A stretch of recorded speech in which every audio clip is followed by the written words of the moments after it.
So, you've bought a bike. You started riding again, and that's great. You're putting in the effort, maybe even eyeing up a race or even a longer ride. And then this thought pops into your head. Or maybe even someone says to you out loud. Is this just a midlife crisis? Well, let me tell you something right now. It's not. Not even close. It isn't a crisis. It's your comeback. And honestly, it might be the most important you've ever made. If you're in your late 30s, 40s, 50s, or even beyond, and you find your way back to the bike after some time away, it's easy to feel a little uncertain. Maybe you used to race. Maybe you rode all the time before the kids, before the career got intense and your schedule had filled up. And now you're back in the saddle, but things feel different. Your FTP numbers are humbling, and part of you wonders, is it too late to really make a change? That doubt, it's real, and it's not the truth.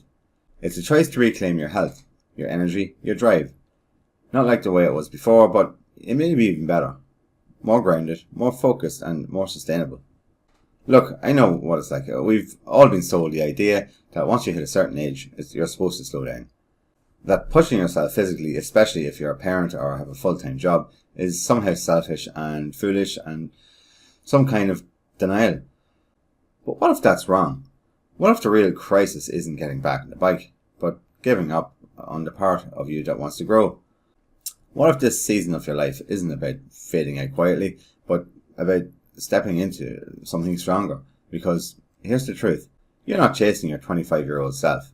You're not trying to rewind the clock. You're training for the life you have now, and for the future you still want. Now let me back this up with some actual science and not just some motivational fluff.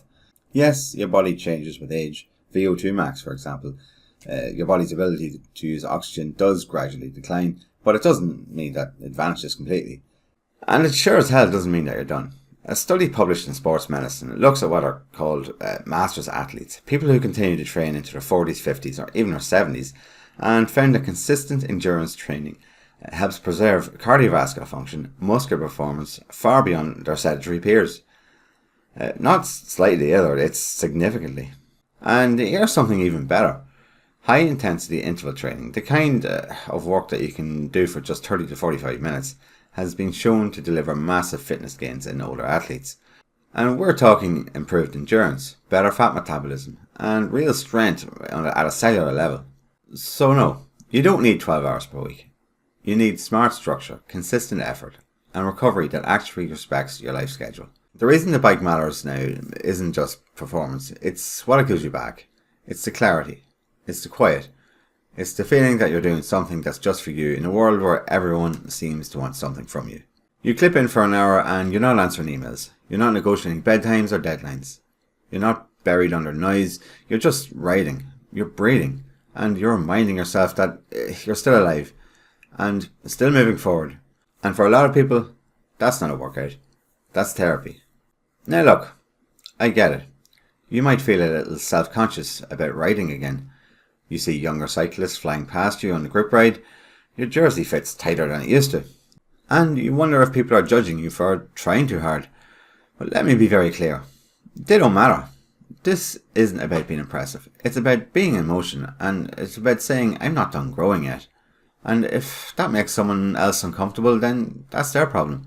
Because choosing to train in your 40s, 50s and 60s doesn't make you foolish. It makes you focused. And honestly, it makes you courageous. And here's the part that hits the deepest. It's your family, especially your kids. They're watching. And they don't know what watts or FTP mean. They don't care about your finish time. But they do notice how you treat your health. They notice when you take care of yourself.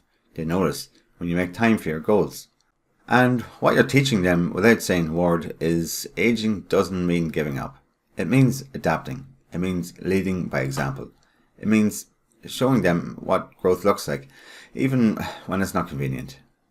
So no, this isn't a midlife crisis, it's your comeback. It's not riding to escape your life, it's riding to show up better in it. And you're not pretending to be younger, you're choosing to stay strong, sharp and present on your terms. You're not chasing the past, you're reclaiming your future.